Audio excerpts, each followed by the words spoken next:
ሁላችንም እግዚአብሔርን በድለናል፣ ቤተክርስቲያንን አሳዝነናል። ማናችንም ለማናችንም ተጠያቂ አይደለንም። እኔም ኃጢአተኛ ነኝ፣ እናንተም ኃጢአተኛ ናችሁ። ኃጢአትም ሰርተናል፣ ጎስቁለናል፣ ረክሰናል፣ በድለናል፣ ሰንፈናል፣ ደንቁረናል፣ አላዋቂዎች ሆነናል። እነማን? ሁላችን። እንዲህ እንድንሆን ሁላችንም ድርሻ አለን። ምእመንነታችሁ ለመሳደብ ተመቻችሁ። ምእመን አይደለ አንተ የራስህ እኔማ ኃጢአተኛ ነኝ ብለህ ታወራለህ ማለት ነው። እኔማ ኃጢአተኛ ነኝ አባቶች እንጂ እኔማ ኃጢአተኛ ነኝ። አንተ የኃጢአት ንግድ ፈቃድ አውጥተሃል። ለአንተ ማን ፈቅዶልህ ነው? አንተ ስትሆን ኃጢአተኛ ሆኖ የማውራት መብት ይፈቀድልሃል። ቄስን ሲሆን እንደምፈልጋችሁ የማብጠልጠል መብት አላችሁ። ሰይጣን እንደ ጅብ ሊውጠን አጠገባችን ነው ያለው። ማንም ተጠያቂ ይሁን ማንም ተጠያቂ ይሁን፣ ብቻ ግን ከጅቡ እንሩጥ። አውሬ ሊበላን ነው፣ እሱም ሰይጣን ነው። ቤተክርስቲያንን ሊውጣት ነው። ተያይዘን መሮጥ ነው። ኋላ ተወቅሰዋለሁ ወንድም፣ እንግዲህ የለም ዝም ብለን አሁን እንሩጥ። አሁን ዝም ብለን እንደጋገፍ። የሚያምኑ ሰዎች ልባቸው ስንት ነው? አንድ ነው። ዛሬ ቤተ መቅደስ ውስጥ የገቡ 5 ቄሶች 5 ሳይሆን 500 ልብ ነው። ይቅርታ፣ ባልና ሚስት ቁጥራቸው ስንት ነው? 2። ስንት ልብ ነው ያላቸው? 1 ሚሊዮን። ኢትዮጵያ ስንት ሀገር ናት? አንድ ሀገር ነን። ስንት ልብ ነው ግን ያለን? ምን የሌለናል? ሞልቶናል። ጎንደሬ ልብ አለን፣ ጎጃሜ ልብ አለን፣ ወሎዬ ልብ አለን፣ ሸዋዬ ልብ አለን፣ መቀሌዬ ልብ አለን፣ ጅማዬ ልብ አለን፣ ሶማሌዬ ልብ አለን፣ አዲስ አበባዬ ልብ አለን። የሌለን ልብ አለን። እንዲህ አሁን በእውነት እግዚአብሔር በሚያውቀው በዚህ ዘመን ያጣ ነው ይሄንን ነው። በየጎጡ ማሰብ፣ በየሀገሩ ማሰብ፣ በየግል ማሰብ ከፍተኛ የሆነ ሃይማኖትን ከመካድ የሚከፋ በሽታ ነው። ቤቱን እየፈለጡ እየማገዱ አቶ ገሌ ጥሩ ጎረቤቴን አከብራለሁ ይባላል። የሰውየውን ቤት ማገሩን እየመዘዙ እያቃጠሉ ግድግዳውን እያፈረሱ ወንድሜ ገሌ አይባልም። በማርያም በቤተክርስቲያንና በሚካኤል ቤተክርስቲያን፣ በገብርኤል ቤተክርስቲያንና በጊዮርጊስ ቤተክርስቲያን ፈጽሞ የተለያየ ማለት ነው። ሰንበት ትምህርት ቤት ከሰንበት ትምህርት ቤት ፉክክር፣ ጽዋ ማህበር ከጽዋ ማህበር ፉክክር፣ እኔ በልጥ አንድ ልብ ፈጽሞ የለን። እንዲህ ያለ ነገር ማን ያመጣብን? ኢንተርኔት ውስጥ ብትገቡ ሁሉም ሰው የቤተ ክርስቲያን ተቆርቋሪ ነው። ቤተ ክርስቲያን እንዲህ መደረግ አለበት፣ ያም ተነስቶ ሲኖዶስ እንዲህ ማድረግ አለበት፣ ያም ይመጣና ቤተ ክህነት እንዲህ ማድረግ አለበት፣ ሰባኪዎች እንዲህ ማድረግ አለባችሁ፣ እንትና እንዲህ ማድረግ አለባችሁ። እናንተም በዚህ ቦታችሁ አትበጥብጡ። ብድግ ብለን ጳጳስም ያምረናል፣ ፓትርያርክም ያምረናል። እማንነካካው ነገር የለም። እናማስለዋለን ገብተን ማለት ነው። ለቤተ ክርስቲያን የተቆረቆር እየመሰለን 100 አይነት ሐሳብ በማሰብ ሳንሰበሰብ ስለ መሰብሰባችን የተለያየ ሐሳብ እያወራን ተበትነን እንጨርሳለን። አሁን ለቤተ ክርስቲያን በመቆርቆር የማይታሰብ እቅድ፣ የማይመሰረት ማህበር፣ የማይደረጅ ጽዋ፣ ምንም የለም። ሁሉም ተቆርቁሮ መግለጫ ይሰጣል። ምን ይላል? ግን አንድ ልብ ይኖረን። ሰማችሁ?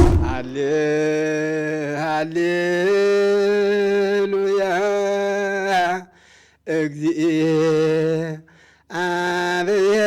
እግዚአብሔር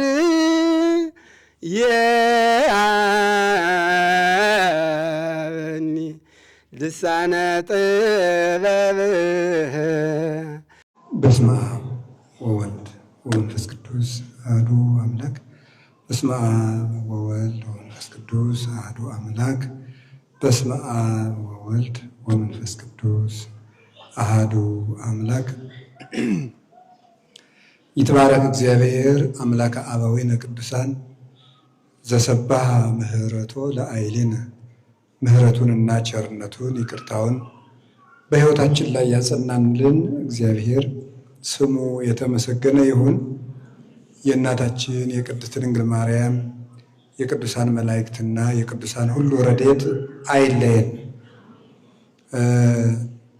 የተከበሩ መላከ ሰላም ኤፍሬም ሙሉ ዓለም የባህር ዳር ሀገረ ስብከት ስራ አስኪያጅ፣ የተከበራችሁ አባቶቻችን መምህራን፣ ካህናት፣ ዲያቆናት፣ የደቡብ አስተዳዳሪ፣ ሌሎችም የአድባራት የገዳማት አስተዳዳሪዎች፣ የእግዚአብሔር ቤተሰቦች ሁሉ አንድ አምላክ በሚሆን በአብ በወልድ በመንፈስ ቅዱስ ስም እንደምን ዋላችሁ?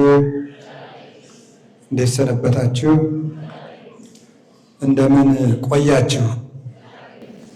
ቸርነት የባህሪ ገንዘቡ የሆነ ፈጣሪያችን ላደረገልን ነገር ሁሉ ስሙ የተመሰገነ ይሁን። በመካከላችን ተገኝቶ እንዲያስተምረን ቅዱስ ፈቃዱ ይሁንልን። እንግዲህ እንደ እግዚአብሔር ፈቃድ ብዙ ርዕሰ ጉዳዮችን በማለዳው ክፍለ ጊዜ ክፍል አንድ ባስተማሩን መምህርም በጥያቄ መልስና መልሱም ስንወያይ ቆይተናል።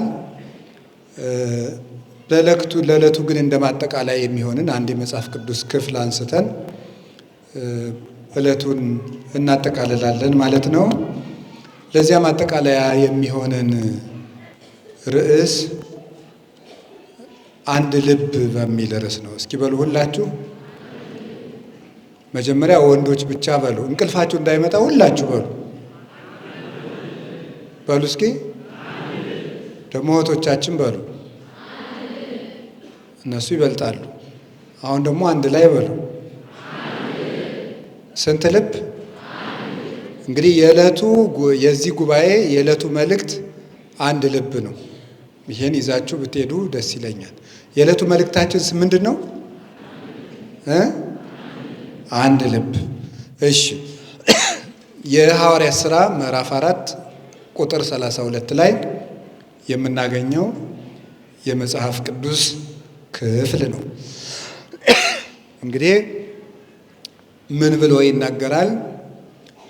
ኩሎሙ እለ አምኑ በአሃዱ ልብ ወበአሃቲ መንፈስ አልቦ እሙስቴቶሙ ዘይብል ዘዚአየ ንዋይ አላ ዘኩሎሙ ህቡረ ይላል። ያመኑትም ሁሉ አንድ ልብ ነበራቸው። ያመኑትም ሁሉ አንድ ልብ ነበራቸው። ከነሱም መካከል ይህ የኔ ነው የሚል አልነበረም፣ የሁሉም አንድ ነበር እንጂ ይላል። ያመኑትም ሁሉ አንድ ልብ ነበራቸው። የሐዋርያት ሥራ ምዕራፍ 4 ቁጥር 32፣ የሐዋርያት ሥራ ምዕራፍ 2 ቁጥር 43 ላይም ታገኙታላችሁ። ሁለት ቦታ የተነገረ ነው። በአሐዱ ልብ ወበአሐቲ መንፈስ ይጸመዱ ውስጥ ቤተ መቅደስ፣ በቤተ መቅደስ ውስጥ አንድ ልብ ሆነው ያገለግሉ ነበር ይላል።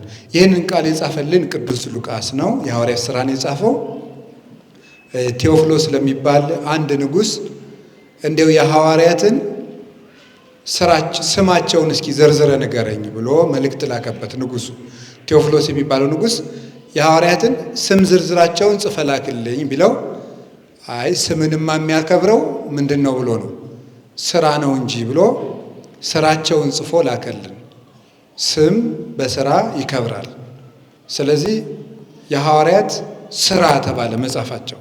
ሐዋርያትን ሐዋርያ አድርጎ ያስከበራቸው ስራቸው ነውና በዚህ የሐዋርያት ሥራ በተባለው መጽሐፍ ቅዱሳን ሐዋርያት ለቤተ ክርስቲያንና ለክርስቶስ ፍቅር የከፈሉትን ዋጋና የእግዚአብሔርን ረዳትነትና መጋቢነት የምናሳይበት ነው። 12 ደቀ መዛሙርት 12 ቅንጣት ስንዴ ሆነው በዓለም ተዘርተው ዓለምን እንዴት አድርገው በመንፈስ ቅዱስ ኃይል ድል እንደነሱትና ቤተ ክርስቲያንን እንዳሰፏት የሚያሳይ መጽሐፍ ነው እና በዚህ መጽሐፍ ውስጥ ጌታ 12 ሐዋርያትን 72 ደግሞ አርዲት ደቀ መዛሙርት ሌሎች አርዲትን 36 ደግሞ ከእህቶች ወይም ከእናቶች ቅዱሳት አንስት የሚባሉትን ከሴቶች 36 ከሐዋርያት 12 ከሐዋርያት በኋላ የመረጣቸውን 72 አድርጎ 120 ቤተሰብ መርጦ ክርስቶስ ያስተዳድር ነበር። በኋላ ቅዱሳን ሐዋርያት ጌታ እንዲህ ብሎ ቃል ገብቶላቸው ነበረ። ዮሐንስ ወንጌል ምዕራፍ 12 ላይ አማን አማን እብለክሙ እመ ኢወድቀት ህጠተ ስርናይ ዲበ ምድር ባሕቲታ ትነብር እመሰ ወድቀት ወሞተት ብዙሃ ፍሬ ትፈሪ። እውነት እላችኋለሁ የስንዴ ቅንጣት በምድር ላይ ካልወደቀች፣ ካልፈረሰች፣ ካልሞተች ብቻዋን ትኖራለች። የስንዴ ቅንጣት ግን የዮሐንስ ወንጌል ምዕራፍ 12 ላይ ነው፣ እርሻ ላይ ከወደቀችና ከፈረሰች ብዙ ፍሬ ሆና ትነሳለች ብሎ አስተምሯቸው ነበረ። ጌታችን መድኃኒታችን ኢየሱስ ክርስቶስ እንዲህ ብሎ ሲናገር የስንዴ ቅንጣት ብሎ የተናገረው ራሱን ነው። ራሱን የስንዴ ቅንጣት ይላል። የስንዴ ቅንጣት መሬት ላይ ካልወደቀች ብቻዋን ትኖራለች አለ። እኔ ካልሞትኩ እኔ ብቻ ሕያው ሆኜ እኖራለሁ። ምክንያቱም ጌታችን ኢየሱስ ክርስቶስ ራሱ ሕይወት ነውና፣ እሱ ሕይወት ስለሆነ የአብ ልጅ ነው፣ አምላክ ነው፣ የባሕርይ አምላክ ነው። የተዋህደው ሥጋም በተዋህዶ የባሕርይ አምላክ ነው። ስለዚህ እኔ ካልሞትኩኝ ብቻዬን እኖራለሁ። ከሞትኩ ግን ስንዴዋ መሬት ላይ ስትጨመር ብዙ ፍሬ እንደምታፈራው እኔ ስሞት እናንተ ታፈራላችሁ፣ ቤተ ክርስቲያን ትበዛለች። የእኔ ሞት የቤተ ክርስቲያን በረከት ነው። ስለዚህ እኔ ስሞት ትበዛላችሁ አላቸው። እውነትም ሲሞት 120 ቤተሰብ ነበር እስኪሞት። የሞት ዕለት እንዲያውም ከመስቀሉ ስር የነበረ አንድ ደቀ መዝሙሩ ዮሐንስ ከእናቱ ጋር፣ ከዛ ደግሞ ጥቂት ሴቶች አብረው ከመስቀሉ ስር ነበሩ። 11ዱ ደቀ መዛሙርቱ ግን መስቀል ስር አልተገኙም ነበር። ሲሞት ብቻውን ሞተ። ሲነሳ 12ቱን ሰበሰባቸው። 120 ቤተሰቡም ቀስ ቀስ እያሉ የትንሣኤ ዕለት 12ቱ ተሰበሰቡ። ከዛ ቀስ እያሉ 72ቱም 36ቱ ቅዱሳት አንስትም አንድ ላይ መሰብሰብ ጀመሩ። የመስቀል ዕለት የተፈተኑትን የትንሣኤ ዕለት ሰበሰባቸው። ሲያርግ ባርኳቸው፣ አንድ ቤተሰብ አድርጓቸው ሄደ። እሱ ባረገ በ10ኛው ቀን መንፈስ ቅዱስን ለከላቸው። እንደምታውቁት በአንድ ቤት ተሰብስበው ሳሉ እነዚያ 120 ቤተሰቦች 120 ብቻ ናቸው። በአንድ ቤት ውስጥ ተሰብስበው ሳሉ መንፈስ ቅዱስ መጣና በየራሳቸው ትከሻ አደረባቸው፣ አረፈባቸው። እኔ ስሞት ትበዛላችሁ ብሎን አልነበረም ጌታ? የዚያን ጊዜ ከ12ቱ ደቀ መዛሙርት አንዱ ቅዱስ ጴጥሮስ ተነስቶ ስብከት ሰበከ። ሲሰብክ በአንድ ጊዜ ስብከቱ 3000 ክርስቲያኖችን ጨመረበት። ስንት ጨመረበት? ስለዚህ ጌታ ስሞት ምን ትላላችሁ ብሎ ነበረ? ስሞት ትበዛላችሁ፣ የእኔ ሞት የቤተ ክርስቲያን መብዛት ነው ብሎ ነበረ። እንደተናገረው ቃሉን ሳያጥፍ መድኃኔዓለም በ10ኛው ቀን 3000 ክርስቲያኖች በአንድ ገበሬ ስብከት ተጨመሩ። ምክንያቱም ቅዱስ ጴጥሮስ ገጠሬ እስራኤላዊ ነው አይደለም? አሳ አጥማጅ፣ የገጠር እስራኤል ገጠሬ ገበሬ ነው። መንፈስ ቅዱስ በባዶ አእምሮ ላይ ልቡን ለሰጠው ሰው እንደሚሰራ ሲያስረዳን በዚያ ምስኪን የነበረ የ55 ዓመት ገበሬ መንፈስ ቅዱስ በልቡ ነው አድሮ 3000 ሰዎችን ንግግር ከሚታወቅበት ከግሪክና ከሮማ የመጡትን በራሳቸው ቋንቋ የመንፈስ ቅዱስ ቃል እንዲሰማቸው አድርገው 3000 ተጨመረበት። ዓመት ተቀምጠው ክርስቲያኖች ሐዋርያት ዓመት ኢየሩሳሌም ሲቀመጡ በእስጢፋኖስ ስብከት ተጨምሮ 8000 ክርስቲያኖች በአንድ ዓመት ውስጥ ኢየሩሳሌም ውስጥ ሞሉ። 8000 ክርስቲያኖች። እነዚህ 8000 ክርስቲያኖች ገንዘባቸውን ያመጡና ለሐዋርያት ያስረክባሉ። ሐዋርያት እህል ይገዙና እራት ሁሉም አንድ ላይ ይበላል። ከዚያ ውስጥ ማንም ሰው 8000 ክርስቲያን የኔ የሚለው ሐሳብ አልነበረውም። ስንት ሺህ ክርስቲያን ነው? ስንት ሐሳብ ነው የነበራቸው? ንገሩኝ እንጂ። አንድ ሐሳብ ነበራቸው። 8000 ክርስቲያኖች አንድ ሐሳብ ነበራቸው። አንድ ሐሳብ ብቻ አንድ ሐሳብ ነበራቸው አይልም። እንደውም መጽሐፉ ያለ ምንድን ነው? ስንት ልብ ነው? አቤት! አሁን ይህንን ነገር ስታስቡት ምን ይመስላችኋል? መቼም ልብ የሚባለው እኛ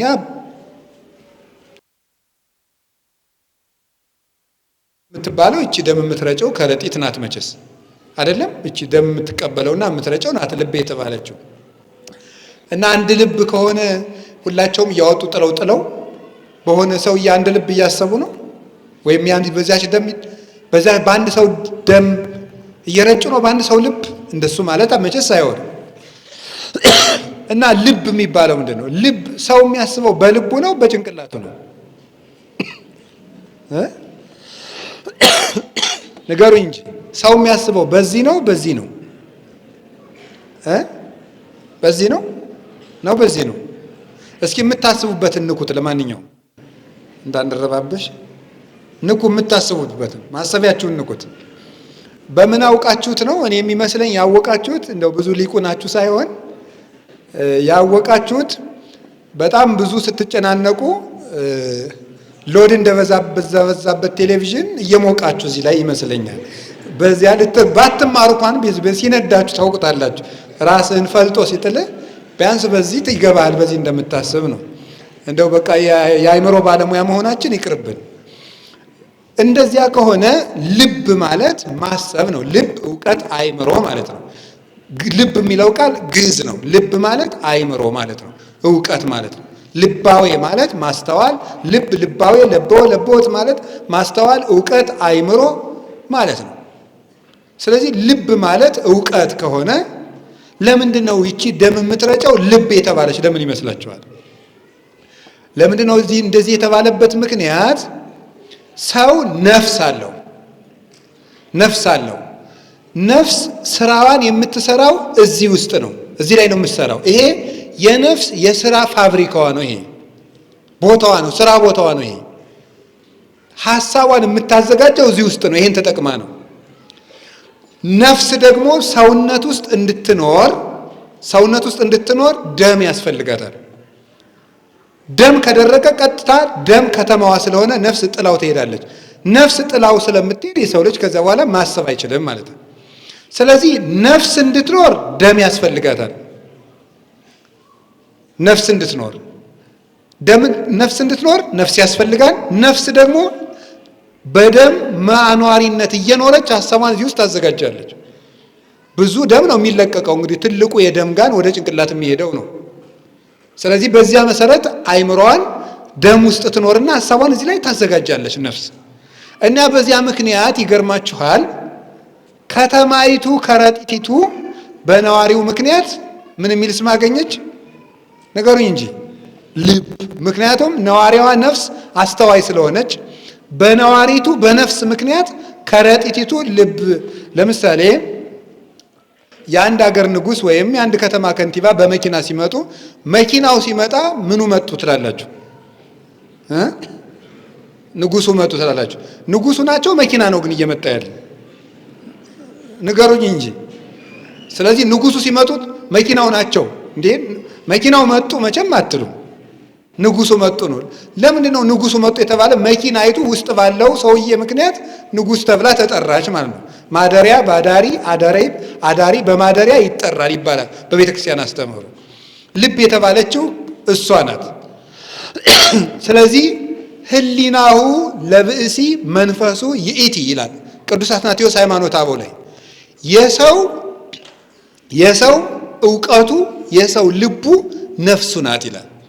የሰው እውቀቱ የሰው ልቡ ነፍሱ ናት። ታዲያ ያመኑት አንድ ልብ ነበራቸው ማለት አንድ ሐሳብ ያስቡ ነበር ማለት ነው። አንድ ሐሳብ ያስቡ ነበረ። አንድ ልብ ነበራቸው እንጂ አንድ ከረጢት ነበራቸው አይሆንም። አንድ የሁሉ ጭንቅላትም ተጨፍልቆ በመዶሻ አንድ እንደዚህ የተደወለቦለ ቅል ሆኑ ማለት አይደለም። መቼስ ምን ማለት ነው? አንድ ሐሳብ ያስቡ ነበረ። አንድ ሐሳብ ያስቡ ነበረ ከሚለው የምትጨምሩበት አንድ ነገር ነው። እነዚህ ሰዎች አንድ ሐሳብ ያሰቡ ለምንድን ነው ስንል ምን ያሉ ሰዎች አንድ ሐሳብ ነበሩ ነው የሚለን? ያመኑ ሰዎች አንድ ሐሳብ ነበራቸው። ለምን? ስለሚያምኑ። የሚያምኑ ሰዎች ምንጊዜም ልባቸው ስንት ነው? በሞቴ ንገሩኝ እንጂ የሚያምኑ ሰዎች ልባቸው ስንት ነው? አንድ ነው። አይገርማችሁም? 8,000 ሰው ልነግራችሁ ነው። 8,000 ሰው አንድ ልብ ሊኖረው። ዛሬ ቤተ መቅደስ ውስጥ የገቡ 5 ቄሶች 5 ሳይሆን 500 ልብ ነው። ይቅርታ ያው እኔም ውስጥ ስላለው ችግር የለም፣ አብረን ነው የምንስተዳደር። እኔ ማለት ነው በቃ እኔ ብለው አባበሉት ችግር የለም። ሌላውን ቄስ ተውና እኔ እንበል።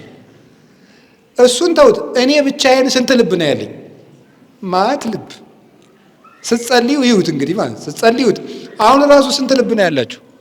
አሁን ራሱ በዚህ ሰዓት ሱቅ ሄዳለ፣ እቁብ ሄዳለ፣ እድር ሄዳለ፣ ሚስቱ ጋር ሄዳለ፣ ወደፊት የሚያገባት ሚስቱ ጋር ሄዳለ፣ ገበያ ሄዳለ፣ አሜሪካ ሄዳለ፣ ስኮላርሺፕ ጋር ሄዳለ። ያለ ሄደ የለም እዚህ ውስጥ ራሱ ማለት ነው። ማት ልብ በየሰከንዱ እንግዲህ ሰው በቀን ስንት ሺህ ሀሳብ ነው ያስባል የተባሉ አልዘራብድም ሐኪሞች ሲሉ የሰማቸው እኔ እንግዳ 20 ሺህ ይበሉ ምን ይበሉ እኔ አላውቅም። ዞሮ ዞሮ በጣም ብዙ ሺህ ሀሳብ ነው የሰው ልጅ ጭንቅላት በየቀኑ የሚያበላ። ያመኑ ሰዎች ግን ስንት ልብ አላቸው? አቤት አንድ ልብ አላቸው። አንድ ልብ አላቸው። ሰዎቹ የመጡ ከየት ነው? አገራቸውን ብትቆጥሩት እመቤቴን ትስቃላችሁ። አገራቸውን ግማሹ ከሶሪያ፣ ግማሹ ከሮማ ከጣሊያን፣ ግማሹ ከግሪክ፣ ግማሹ ከመካከለኛው ምስራቅ፣ ግማሹ ከፍልስጤም ከመላው ዓለም ተሰብስበው ከመላው ዓለም ነው። ይመጣል እንደመጣ ነው የሚቀር፣ ይመጣል እንደመጣ ነው የሚቀር፣ ይመጣል እንደመጣ ነው የሚቀር። ከኤዥያ ከአውሮፓ ተሰብስበው ከኤዥያ ከአውሮፓ ከሰሜን አፍሪካ ከምስራቅ አፍሪካ ከየትኛውም የዓለም ክፍል ተሰብስበው በሞት የቃሉን በሉት ስንት ልብ ነበራቸው? አቤት አንድ ልብ ነበራቸው። ከሰባቱ አህጉር ተሰብስበው አንድ ልብ ነበራቸው። እረ ያ ልብ የት ነው ያለው? ምንድን ነው ያ ልብ? ያመኑ ሰዎች አንድ ልብ። ይኸው ዛሬ ይሁት እውነቴን ነው። ስንት ሺህ ነበሩ የዛን ጊዜ? ይቅርታ በጣም አቤት ባልና ሚስት ቁጥራቸው ስንት ነው? ለየብቻ ቁጥራቸው ግድ የለም። ስንት ናቸው? አስካለ ማርያምና ገብረ ማርያም ስንት ናቸው? ሁለት። ስንት ልብ ነው ያላቸው? 1 ሚሊዮን። እውነት እንደነውባቸው ሰዎቹ ግን ስንት ናቸው? አረ በሞቴ ንገሩኝ። ክርስቲያኖች የዛን ጊዜ የነበሩ ስንት ናቸው? ስንት ልብ? ወለተ ማርያምና ገብረ ማርያም ደግሞ ስንት ልብ? 1 ሚሊዮን። አይጠቅመውም ስላለካ ነው እንጂ ለምንድን ነው? ይሄን በደንብ እንድታስተውሉ ትፈልጋለህ እግዚአብሔር ቤተሰቦች። እንግዲህ የዛ ጊዜ እንዳልኳችሁ ከአውሮፓ ከአሜሪካ ከምናምን ነው። ኢትዮጵያ ስንት ሀገር ናት? አቤት አንድ ሀገር ነን። ስንት ልብ ነው ግን ያለን? ምን የሌለናል? ሞልቶናል። ጎንደሬ ልብ አለን፣ ጎጃሜ ልብ አለን፣ ወሎዬ ልብ አለን፣ ሸዋዬ ልብ አለን፣ አዲስ አበባዬ ልብ አለን። የሌለን ልብ አለን።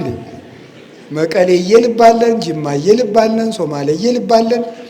እዚህ ራሱ ብታመጧት ቀበሌ 7ዬ ልብ አለን፣ ቀበሌ 14 አለን፣ ቀበሌ 11 አለን፣ አባይ ማዶ አለን፣ ሰባት አሚት አለን። ስለማላውቀው ነው ስፍሩ። የሌለን ልብ አለ። እንዲህ አሁን ቀላል መስሏቸዋል። በእውነት እግዚአብሔር በሚያውቀው በዚህ ዘመን ያጣ ነው ይሄንን ነው። አንድ ልብ መቼ ነው የምንኖረው? ይሄ ከፍተኛ ክህደት ነው። አምኖ አንድ ልብ አለመሆን በየጎጡ ማሰብ፣ በየሀገሩ ማሰብ፣ በየግል ማሰብ ከፍተኛ የሆነ ሃይማኖትን ከመካድ የሚከፋ በሽታ ነው።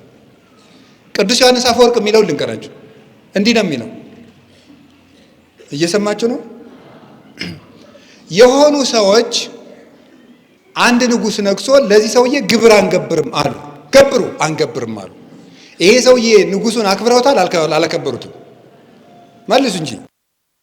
አቤት አላከበሩትም። በጣም ጥሩ። ይህ ሰዎች ይቀጣቸዋል? አይቀጣቸውም? አቤት ጥሩ። ንጉሥ ግብር ገብሩ ብሏቸዋል። ማን? እገሌ። ማን? ንጉሥ እገሌ። የማን አባቱ ንጉሥ? አልከፍልም። ዋጋውን ያገኛል። ጥሩ። ሌላኛው ሰውዬ ደግሞ መጣ። ንጉሥ ሺህ ዓመት ይንገሱ፣ እርስዎን ንጉሥ ያደረገልን አምላክ ይመስገን፣ እድሜውን ያርዝምልዎት አለ። ዙፋናቸውን ደግሞ ብድግ አደረገና በመጥረቢያ ቆርጦ ቆርጦ ቆርጦ ቆርጦ ቆርጦ ቆርጦ ፈልጦ ፈልጦ ፈልጦ ፈልጦ 1000 ፍልጥ አደረገው። ይሄ ሰውዬስ ንጉሱን ያከብረዋል? አያከብረውም? ንገሩኝ እንጂ። ያከብረዋል? አያከብረውም? ይቀጣል? አይቀጣም? ይቀጣል። ቅዱስ ዮሐንስ አፈወርቅ ምን እንደሚል ታውቃላችሁ? ለንጉሱ አንገብርም ንጉሱንም አናውቅም የሚሉት ሃይማኖት የሌላቸው ሰዎች ናቸው ይላል። ንጉሱን አንተን ያንተን ንግስና ተቀብለናል ብሎ ዙፋኑን የሚፈልጠው ደግሞ ክርስቲያን ሆኖ ቤተ ክርስቲያንን የሚከፋፍል ሰው ነው ይላል። ይሄ ሰው ከከሃዲ ሰው እኩል ነው። ቤተ ክርስቲያንን የሚከፋፍል ሰው፣ ለየብቻው የሚያስብ በየመንደሩ የሚያስብ ሰው ይሄ ሰውዬ የክርስቶስን ዙፋን ከፋፍሏል። የክርስቶስ ዙፋን ደግሞ ቤተ ክርስቲያኑ ናት፣ ማደሪያው ናት። ቤተ ክርስቲያን ማለት የእግዚአብሔር ቤት ማለት ነው። የእግዚአብሔር ቤት ነው። ቤቱን እየፈለጡ እየማገዱ አቶ ገሌ ጥሩ ጎረቤቴን አከብራለሁ ይባላል እንዴ? የሰውየውን ቤት ማገሩን እየመዘዙ እያቃጠሉ ግድግዳውን እያፈረሱ ወንድሜ ገሌ አይባልም። ያመኑትም ስንት ልብ ነበራቸው? አቤት! እና በሞቴ የተወደዳችሁ የእግዚአብሔር ቤተሰቦች አንድ ልብ እናስብ። አሁን የሚያስደንቃችሁ ነገር በአንድ ቤተ ክርስቲያንና በሌላ አጥቢያ መካከል አንድ ልብ መሆን የለም። ፉክክር ነው የሚኖረው። እኔ ስለ ባህር ዳር አይደለም የማወራው። በጣም ይቅርታ አድርጉልኝ። እግዚአብሔር በሚያውቀው የትም ከተማ ማሰብ ትችላላችሁ። በማርያም በቤተ ክርስቲያንና በሚካኤል ቤተ ክርስቲያን፣ በገብርኤል ቤተ ክርስቲያንና በጊዮርጊስ ቤተ ክርስቲያን ፈጽሞ የተለያየ ማለት ነው። ወይም በአቡነ ገብረ መንፈስ ቅዱስ እና በተክለ ሃይማኖት ብታዩት የተለያየ ፉክክር፣ ሰንበት ትምህርት ቤት ከሰንበት ትምህርት ቤት ፉክክር፣ ጽዋ ማህበር ከጽዋ ማህበር ፉክክር፣ እኔ በልጥ አንድ ልብ ፈጽሞ የለም። ስታመጡት ወደ እያጠባችሁ ወደ መቅደስ ብታመጡት፣ ወደ ቤተ ክህነታችን ብታመጡት፣ ወደ የራሳችን ብንወስደው፣ ወደ ቤት ብትወስዱት፣ ሰው በስጋው ደግሞ ተጋብቶ በተክሊል ተጋብቶ አንድ አካል ሆኖ ሚስት ከአባቷ ተለይታ ባል ከማን ተለይቶ ከእናቱ ተለይቶ አንድ አካል ከሆነ ብሎ በጣም ብዙ ልብ። እንዲህ ያለ ነገር ማን ያመጣብን? ምን ስላላወቅን ነው አንድ ልብ ይሆን ነው? አሁን ለምን ይሄን ርዕስ እንዳነሳሁት ታውቃላችሁ? ኢንተርኔት ውስጥ ብትገቡ ሁሉም ሰው የቤተ ክርስቲያን ተቆርቋሪ ነው። ሁሉም ሰው። መፍትሄው ግን የማን ነው? የየራሱ ነው። ያም እንዲህ ነው፣ ቤተ ክርስቲያን እንዲህ መደረግ አለበት፣ ያም ተነስቶ ሲኖዶስ እንዲህ ማድረግ አለበት፣ ያም ይመጣና ቤተ ክህነት እንዲህ ማድረግ አለበት፣ ሰባኪዎች እንዲህ ማድረግ አለባችሁ፣ እንንትና እንዲህ ማድረግ አለባችሁ ይላል። አሁን ስለ ቤተ ክርስቲያን ችግር እንኳን ገብታችሁ ዩቲዩብ ላይ ወይም የሆነ ላይ ብታዩ 100 ሰው ከተናገረ 100 አይነት መፍትሄ ነው የሚመጣው። ያ በራሱ ችግር ነው እየተናገርኩት ያለ። ያ በራሱ ችግር ነው። ሰዎችም የሚፈልጉብን ዲያብሎስም የሚሰራው እንዲህ እያደረገ ነው። ለቤተ ክርስቲያን የተቆረቆር እየመሰለን 100 አይነት ሐሳብ በማሰብ ሳንሰበሰብ ስለመሰብሰባችን የተለያየ ሐሳብ እያወራን ተበትነን እንጨርሳለን። እውነቴን ነው የምነግራችሁ። የሶርያ ቤተ ክርስቲያን የበተናት ይሄ ነው። ግማሾቹ እንደ ኤፍሬም ያስባሉ፣ ግማሾቹ ደግሞ እንደ አንዱ ያስባሉ። የአርመን ቤተ ክርስቲያን ሊበትናት አሁን አደጋ ላይ ናት። ዛሬ ራሱ አሁን በዚህ ወቅት እንኳን ያ ችግር የመጣው ከዚህ መከፋፈላቸው ነው። አንድ ልብ ግን የሚኖረን ከቤት ተጀምሮ ነው። እስቲ ይዩት፣ እስቲ ሰበካ ጉባኤውን ይዩት፣ እስቲ ህንፃ ኮሚቴውን ይዩት። የማንን የዚህን ደብር አላልኩም፣ የትም 100 ኮሚቴ ካለ 100 ሐሳብ፣ 10 ኮሚቴ ካለ 10 ሐሳብ፣ 3 ሰው ስብሰባ ላይ ከተቀመጠ 3 ሐሳብ፣ ሁሉም የራሱ ነው። እንዴ እንትና ግን ስርዓት ብትይዝ ነው። አይቻለሁ ተደጋጋሚ ሁልጊዜ እኔ ሐሳብ ስሰጥ የምትቃወመው ነገር አቁ። ከዚያ ሰፈራቸው አንድ ከሆነ ሁላቸውም ቀበሌ 29 ከሆኑ ባህር ዳር ስለሌለ ማለት ነው አለ እንደ 29 ከሌለ 30 ላድርገው ብዬ ነው። ቀበሌ 29 ከሆነ አንደኛው ምን ይለዋል ማለት ነው። አዎ ቅድም አቶ እንትና እንደተናገሩት አንተ እረፍ። ምክንያቱም ሁላቸውም ቀበሌ 29 ናቸው። ጉዳዩ የሚባል ነገር በስብሰባ መታሰብ ትቷል። ምንድነው የሚታሰበው ሲባል ጎጥ፣ ምንድነው የሚታሰበው ጉርብትና፣ ምንድነው የሚያሰበው የግል ክብር። ጉዳዩ ምንድነው? ጉራ። ጉዳዩ ምንድነው? ማስመሰል። ጉዳዩ ምንድነው? እገሌ ትልቅ ሰው ነው መባል መፈለግ። በፍጹም ለእግዚአብሔር ትዝ ይለናል። አሁን ስብሰባ ላይ እስቲ እግዚአብሔር ትዝ የሚለው እንደው በሞት ስብሰባ ላይ ሐሳብ ስትሰጡ እግዚአብሔር ትዝ ካላችሁ ብፁዓን ናችሁ። እውነት ያመኑትም ስንት ልብ ነበራቸው? ንገሩኝ እንጂ። ያ አንድ ልብ ምንድን ነው የሚለውን ልንገራችሁ። አሁን ጨርሻለሁ መፍትሄ። ያ አንድ ልብ ምን እንደሆነ ክርስቲያኖች ልነግራችሁ ነው። ክርስቲያኖች ቤተ ክርስቲያንን አንድ የሚያደርጓት አንደኛው እንደ ሰው ሲሆኑ ነው። እስኪ እንደ ሰው በሉ። ልቡን በኋላ ነግራችኋለሁ። እስኪ እንደ ሰው በሉ። ሁለተኛው እንደ ሕንፃ ሲሆኑ ነው። እስኪ እንደ ሕንፃ በሉ። እንደ ሕንፃ ቅዱስ ጳውሎስ እንደ ሰው እንድንሆን አንደኛ ቆሮንቶስ ምዕራፍ 12 ላይ አለ። ልንገራችሁ። ዓይን በሉ፣ ጆሮ፣ አፍንጫ፣ አፍ፣ እጅ፣ እግር በሉ፣ ኩላሊት። ስንት ልብ ነው ያላችሁ? ንገሩኝ እንጂ። ስራቸውሳ ስንት አይነት ነው? አቤት። ዓይን ያያል በሉ፣ ጆሮ፣ እጅ፣ እግር፣ አፍ። የተለያየ ስራ ግን ስንት ልብ? ንገሩኝ እንጂ። የተለያየ ስራ ስንት ልብ? አንድ ልብ። የተለያየ ስራ ማለት ጸጋችን ስንት ነው? ንገሩኝ እንጂ። አንዳችን ቄስ እንሆናለን፣ አንዳችን ዲያቆን፣ አንዳችን ምዕመን እንሆናለን። የተለያየ መክሊት አለን። በተለያየ እንዳልኩት አሁን በሰንበት ትምህርት ቤት፣ በማህበረ ቅዱሳን፣ በጽዋ ማህበር፣ በዚህ በተለያየ እንደ መክሊታችን ገብተን ልናገለግላት እንችላለን። ቤተክርስቲያን በየድርሻችን መክሊታችን ይብዛ ግድ የለም። ልባችን ግን ስንት ይሁን ነው እኔ የምላችሁ።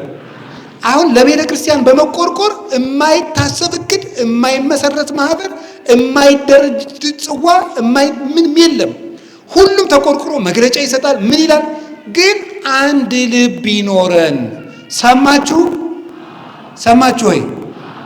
ሁሉ ደግሞ ስርዓቱን ጠብቆ በየቦታው ይኖራል። እስኪ በየቦታው በሉ ንገሩ እንጂ።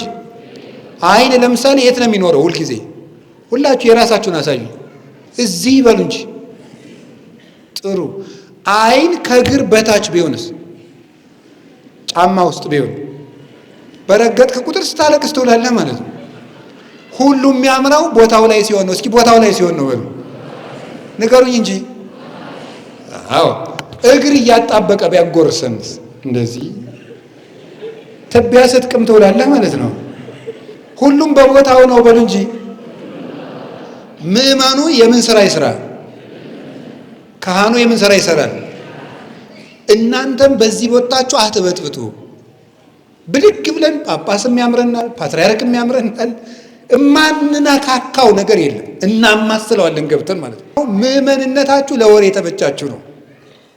ምዕመንነታችሁ ለመሳደብ ተመቻችሁ። ምዕመን አይደለህ አንተ የራስህ እኔማ ኃጢአተኛ ነኝ ብለህ ታወራለህ ማለት ነው። እኔማ ኃጢአተኛ ነኝ አባቶች እንጂ እኔማ ኃጢአተኛ ነኝ። አንተ የኃጢአት ንግድ ፈቃድ አውጥተሃል። ለአንተ ማን ፈቅዶልህ ነው?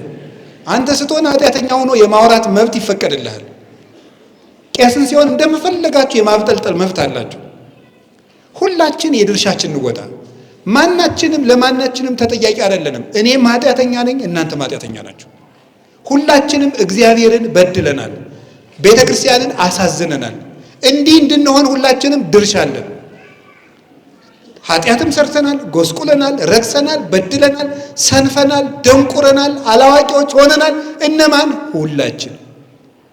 እገሌ ለገሌ ነው እያልን ብንሆን አይሆንም። ጅብ ሲመጣ ጅቡ በአጋጣሚ እዚህ ላይ ከደረሰ እግር ብድግ ብሎ አልሮጥም። ለምን? ጆሮ ቀድመ መስማት ነበርበት፣ አይን ማየት ነበርበት። ቀድመ እኔ ከዚህ በኋላ አልንቀሳቀስም ብትል ይቀረጭምሃል። ባየው ሰዓት ሩጥ፣ ተጠያቂ ኋላ ይመረመራል። አሁን እኛ እውነቴን ነው ጎበዝ፣ ሰይጣን እንደ ጅብ ሊውጠን አጠገባችን ነው ያለው። ማንም ተጠያቂ ይሁን ማንም ተጠያቂ ይሁን፣ ብቻ ግን ከጅቡ እንሩጥ። አውሬ ሊበላን ነው፣ እሱም ሰይጣን ነው። ቤተክርስቲያንን ሊውጣት ነው። ተያይዘን መሮጥ ነው። ኋላ ተወቅሰዋለሁ ወንድም፣ እንግዲህ የለም ዝም ብለን አሁን እንሩጥ። አሁን ዝም ብለን እንደጋገፍ። አንተ ነብር እየመጣ ጅብ እየመጣ እገሌ በቀደም የተሳደብከውን ነገር ረፍ አይባልም። መጀመሪያ ሩጥ፣ አምልጥ።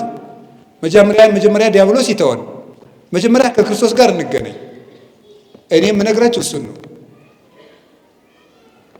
በሁኑ እንደ ሰው ሕዋሳት ተባብረው ሰውየውን እንደሚያኖሩት በአንድ ልብ ግን ያስባሉ። እሱን ልብ ገና አልተናገርኩትም። የመጀመሪያው ሁለተኛው እንደ ህንፃ ነው። እስኪ እንደ ህንፃ በሉ። ኤፌሶን ምዕራፍ 2 ቁጥር 21 ላይ ሁሉም እንደ ህንፃ በስርዓት ተጋጥሟል ይላል። እንደ ህንፃ እኛ ለቤተ ክርስቲያን መጀመሪያ እንደ ሰው እንሁን። ሁላችንም በመክሊታችን እናገልግል። በጆሮአችን አንዳችን አይን፣ አንዳችን ጆሮ፣ አንዳችን ጣፊያም ሆነ አገልግል። ብቻ ቤተ ክርስቲያን ውስጥ እኔ አስፈልጋለሁ ብላችሁ አስቡ። ኑ እዚህ ውስጥና አብረን እንጋጠም ነው የምላችሁ ያለ። ከዚያስ እንደ ህንፃ ይጋጠም ብሏል። ህንፃ ሲሰራ ልንገራችሁ፣ በጣም ምርጥ ድንጋዮች። ምርጥ ድንጋይ ከየት ነው የሚመጣው? እስኪ ንገሩኝ። እስኪ ከሩቅ አገር ቤተክርስቲያን ድንጋይ አጭነው የሰሩ ባለ እግዚአብሔር ለምሳሌ ሲያሰራ አውቃለሁ። ከአክሱም ማስመጥቷል እንዴ? መላከ ሰላም አሉ። ከየት ነው ያመጣችሁ ድንጋይ? እኒኛው እርሶ ከአክሱም ድንጋይ አምጥተዋል። ሲሰራ ስለማስተው ባለ እግዚአብሔር እየተሰራ ሳለ ጉባኤ መጥቼ ስለማውቅ ነው። ከአክሱምም ድንጋይ ምርጥ ድንጋይ አስመጥተዋል። ከየትም መጥቷል። እነዚያን ምርጥ ድንጋዮች እያመጣን ቁጭ፣ እችን ድንጋይ እዚች አካባቢ ቁጭ፣ ያችኛዋን ደግሞ ጥሩ ድንጋይ ነሽ እዚያ ቁጭ፣ ከዛ ደግሞ እዚያ ቁጭ ብናደርጋት የፈለገ ምርጥ ድንጋይ ቢሆን ካልተጋጠመ ቤት ይሆናል አይሆንም? እስኪ ንገሩኝ እንጂ ካልተጋጠመ ቤት አይሆንም። ድንጋዩ ምርጥ ድንጋይ ይሁን፣ ከየትም ይምጣ፣ ብቻ ግን ድንጋዩ ምርጥ ይሁን። እስኪ ከየትም ይምጣ በሉ። ብቻ ድንጋዩ ምን ይሁን? ምርጥ ይሁን። ይጠረባል፣ ይስተካከላል። እኛም ብዙ የሚጠረብ ነገር አለን፣ ብዙ ወልጋዳ ነገር አለን፣ ብዙ ያበጠ ነገር አለን። መጠረብ፣ መስተካከል፣ መቃናት ያስፈልጋል። የሚጣልም አለን። ያ በክህነትም በትምህርትም በጸሎትም በምህላም በቅዳሴም ተጠርቦ ለቆን ለየብቻችን ተቀምጠን ሁላችን ለየብቻችን እየደነፋን ቤተ ክርስቲያንን ልናቆማት አንችልም፣ እናፈርሳታለን እንጂ። አንድ ሆነን እስከተጋጠምን ግን የትኛው ማህበረ ቅዱሳን ከሰንበት ቤት ከማህበረ ቅዱሳን ማህበራት ተሰብስበው ከቅዱስ ሲኖዶስ ከምዕመናን ጋር ህብረት ካለን የሰባኪያን ህብረት ለብቻው መነኮሳት ለብቻ የተለያየ ሐሳብ ማሰብ የተለያየ መክሊትን ይዞ መስራት ችግር የለውም። ተለያይቶ ግን መጓተት ግን አንዱን መጎተት ግን አንድ አያደርገንም። አንድ ልብ በሆን የምንችለው መተን ስንጋጠም ነው። እንደ ህንፃ መጋጠም ድንጋዩ ተጠርቦ ደግሞ በቦታው ነው። ትንሿ ድንጋይ በትልቁ ቦታ ድንጋይ ላይ አትቀመጥም። እንዳቅማቸው ነው። መግጠሚያም ይሆናል፣ ከላይ መደምደሚያም ይሆናል። መሀል ላይ የሆነች ቀዳዳ ላይ ሄዳ መጣ ግጥም ብላ ቤቱን የምታሳምር ድንጋይም አለች። እንደ አቅማችን ቤተክርስቲያን ቀዳዳ ላይ መግባት እንችላለን። እንደ አቅማችን ምንም እንሆን፣ ግን አንድ ልብ መሆን ያስፈልገናል። አንድ ልብ ምንድን ነው? አሁን እንዳልኳችሁ እንግዲህ ኮሚቴም ስትሆኑ የትኛውም ቦታ በጉባኤ ቤቶች፣ በቤተ ክርስቲያን፣ በሰበካ ጉባኤ፣ በየትም በሀገረ ስብከት ኮሚቴ የምንሆን ሰበካ ጉባኤ የምንሆን አንድ አይነት ሀሳብ ማሰብ የምንችለው እንዴት ነው? ለአንድ ዓላማ ተሰብስበን ሳንጣላ መውጣት የምንችለው እንዴት ነው? እንዴት ነው መሆን የምንችለው? በተለያየ አደረጃጀት ውስጥ ሆነን እንዴት ነው አንድ ሆነን ለቤተ ክርስቲያን ለ50 ለ100 ዓመት ማቀድ የምንችለው ስትሉኝ ያ ልብ ምን እንደሚባል ታውቃላችሁ? ወንጌል ይባላል። እስቲ ወንጌል በሉ ነገር። ባልና ሚስት እንዳይጓተቱ ሴትዮይቱም እንደምን ታስብ ነገሩኝ እንጂ የታባቱ ባሌ እንደዚህ አድርጎኝ የሚለው የሚለቃት እንደምን ስታስብ ነው? እንደ ወንጌል ስታስብ። ባልየውም ከሚስቲቱ ጋር አንድ አይነት ሐሳብ የሚያስበው እንደ ወንጌል ሲያስብ። እንደ ወንጌል ካስባችሁ የ40 ዓመት ጭቅጭቅ ያለበት ትዳር ከሆነ ዛሬ ማታ አንድ መሆን ይችላል። ወንጌል ምንድን ነው የሚለው? ቆይ ባል ለሚስት ምንድን ነው የሚያደርገው? ሚስት ለባል ድርሻዋ ምንድን ነው? ወንጌል ምን ይላል? ቆይ ሚስት እንዲህ ታደርግለት፣ እኔ ይሄን ይጎሎኛል። ባልየውሳ ደግሞ እሷ እንዲህ ሳታደርግልኝ የሚለውን ይተውና ወንጌል ባል ለሚስቱ እንዲህ ያደርግ ይላል። በቃ ስለዚህ እኔ አደርጋለሁ። አንድ ልብ ይመጣል። ዲያቆን ለቄስ እንዲህ ይሁን። ዲያቆኑ እንደ ወንጌል የዲቁና ድርሻውን ያስባል። ቄሱ እንደ ወንጌል የክህነት ድርሻውን ያስባል። ጳጳሳት እንደ ወንጌል የድርሻቸውን ያስባሉ። ወንጌል ጳጳስ ምን ይሁን ይላል። ፍትሐ ነገሥት ጳጳስ ምን ይጠበቅበታል ይላል። መምህር ምን ይጠበቅበታል ይላል። መነኩሴ ምን ይጠበቅበታል? ክርስቲያን ምን ይጠበቅበታል? ኦርቶዶክሳዊ ስብሰባ ምንድን ነው? ለምንድን ነው የተሰበሰብነው? ሁላችንም እንደየግል እውቀታችን እንደየአመጣጣችን፣ እንደ ስራ ልምዳችን፣ እንደየታሪካችን፣ እንደየፈልጓት ፍላጎታችን የሆኑ ሰዎች እንዳወሩን ወሬ እንደመሰለን እንደተጫነው ነገር ስለምናስብ አንድ ልብ መሆን አቅቶናል። 8,000 ሰዎች ግን ከተለያየ ሀገር ተሰብስበው አንድ ልብ መሆን የቻሉት እንደ ወንጌል እያሰቡ ነው። ምን እንደሆነ ታውቃላችሁ? ወንጌል የእግዚአብሔር ልብ ይባላል። አንደኛ ቆሮንቶስ ምዕራፍ 2 ላይ ቅዱስ ጳውሎስ እኛ የክርስቶስ ልብ አለን ይላል። እስኪ በሉ እኛ የክርስቶስ ልብ አለን በሉ። ዮሐንስ አፈወርቄን ሲተረጉም እኛ የአርስቶትል፣ የሶቅራጥስ፣ የፓይታጎረስ፣ የፕላቶ ልብ የለንም ይላል። እኔ ለምሳሌ የፕላቶ ቢኖረኝ አንተ ደግሞ የሶቅራጥስ ካለ አንድ ላይ ማሰብ እንችላለን? አንችልም። የክርስቶስ ልብ ካለ ግን አንድ አይነት ሐሳብ ማሰብ ይቻላል። እኛ የክርስቶስ ልብ አለኝ። ጌታ ዮሐንስ ወንጌል ምዕራፍ 15 ላይ በፍቅሬ ኑሩ ልቤ በእናንተ ይኖር ዘንድ አለ። ልቤ ያለው ወንጌልን ነው ይላሉ ትርጓሜው። ሰው ሐሳቡን በልቡ ያኖራል። ክርስቶስ ሐሳቡን በወንጌል አኖሮታል። ወንጌል ልብ ነው። እንደ ወንጌል ካሰብን 1 ሚሊዮን ብንሆን አንድ አይነት አሰብ ግድ የለም አልበዛንም። ልባችን ነው አንድ መሆን ያቃተው። ህንድ ቤተ ክርስቲያን ብትሄዱ ለ2.5 ሚሊዮን ኦርቶዶክስ ማት አይነት ማህበር ነው ያለ። የሴቶች ማህበር ክንፍ የሚባል አለ። የ12ኛ ክፍል ተማሪዎች ክንፍ፣ የኤሌመንተሪ ተማሪዎች ክንፍ፣ የዩኒቨርሲቲ ተማሪዎች ክንፍ፣ የአረጋውያን ክንፍ፣ የተመራቂዎች ክንፍ፣ ማት የካህናት ህብረት፣ የመነኮሳት ህብረት የሚባል አላቸው። እያንዳንዳቸው ግን በቅዱስ ሲኖዶስ ፈቃድ የሚመሩ ለየራሳቸው ጳጳስ የተሾመላቸው፣ ሐሳባቸው ግን ስንት ልብ ነው? በሞት ንገሩኝ። አንድ ልብ ነው። አንድ ልብ እንድናስብ በየቀኑ ወንጌል አነቡ፣ ወንጌል ተማሩ። መጨረሻ ላይ ግን አንድ ምን ሆነው ሁላችንም መቁረብ ስንጀምር ነው።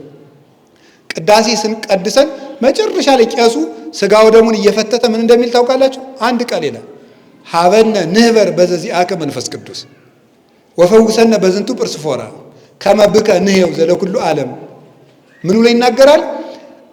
አብና ወልድ በመንፈስ ቅዱስ አዋሃጅነት ሕይወትነት አንድ አምላክ ሆናችሁ እንደምትኖሩት እኛንም በመንፈስ ቅዱስ አንድ እንድንሆን አድርገን በዚህ ስጋና ደምም የመለያየት በሽታችን ፈውስልን፣ አንድ እንድንሆን አድርገን ብሎ ነው ቄሱ ስጋው ደሙን የሚፈትተው። አያችሁ፣ አሃዱ ብሎ የጀመረውን ቅዳሴ አንድ አድርገን ብሎ ይጨርሳል። ሲጀምርም አሃዱ ብሎ ነው የሚጀምረው። አብ ወልድ መንፈስ ቅዱስ አሃዱ አብ ቅዱስ አሃዱ ወልድ ቅዱስ አሃዱ ውእቱ መንፈስ ቅዱስ ማለት አብ ከወልድ ከመንፈስ ቅዱስ ጋር አንድ ነው። ወልድ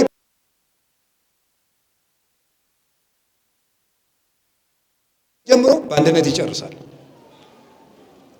ስጋው እንዲሁም ቅዱስ ኤፍሬም ምን ይላል? ነፍስ ስትወጣ አንድ ሰውዬ የነበረው ከወር በኋላ ብትሄድ አይኑ ለብቻው ፈርጦ፣ ጆሮ ለብቻው ነው፣ አጥንቱ ለብቻው ነው፣ ይለያይ። ህዋሳት የሚለያዩት ነፍስ ስትወጣ ነው። ክርስቲያኖች የሚለያዩት የክርስቲያኖች ነፍሳቸው መንፈስ ቅዱስ ከነሱ ሲለይ ነው ይላል። መንፈስ ቅዱስ ሲለይ ክርስቲያኖች እንደ ህዋሳት መለያየት ይጀምራሉ። መንፈስ ቅዱስ በክርስቲያኖች ላይ ሲያድር ደግሞ ነፍስ ብዙ ህዋሳትን አንድ ሰው አድርጋ እንደምታንቀሳቅሰው እንደ አንድ ቤተ ክርስቲያን ያስባሉ። ወነአምን በአሐዱ አምላክ ወነአምን በአሐዱ እግዚእ። በስንት አምላክ ታምናላችሁ?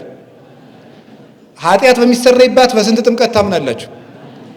ከሁሉ በላይ በሆነች በስንት ቤተክርስቲያን ታምናላችሁ? ስንት ሃይማኖት አላችሁ? ስንት መምህር አላችሁ? ክርስቶስ ነው። ስንት ነው? ስንት አባት አላችሁ? ስንት ሀገር አላችሁ? መንግስተ ሰማያት። ስንት እናት አላችሁ? አንዲት ናት። ስንት ልብስ አለን? በጥምቀት የለበስነው ክርስቶስ ይባላል።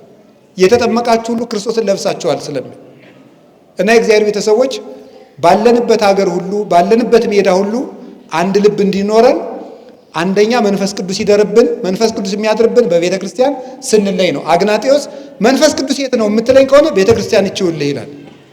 ቤተ ክርስቲያን ባለችበት መንፈስ ቅዱስ አለ። ከቤተ ክርስቲያን አንለይ። ሁለተኛ ለስጋው ደግሞ እንዘጋጅ። ሶስተኛ አንድ ሰው ሐሳብ ሲሰጣችሁ ከሰውየው አንጻርና ከራሳችሁ አንጻር ሳይሆን ከወንጌል አንጻር እዩት። ለጋራ ለተሰበሰብንበት ጉዳይም እንደ ግል ሐሳባችን ማቆም ትተን እንደ ወንጌል ሐሳብ እናስብ። መድኃኔዓለም አንድ ልብ ይስጠን። ወስብሐት ለእግዚአብሔር። ይቆየን። ሃሌሉያ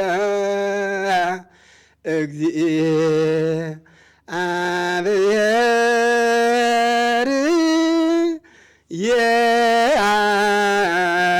የአበኒ ልሳነ ጥበብ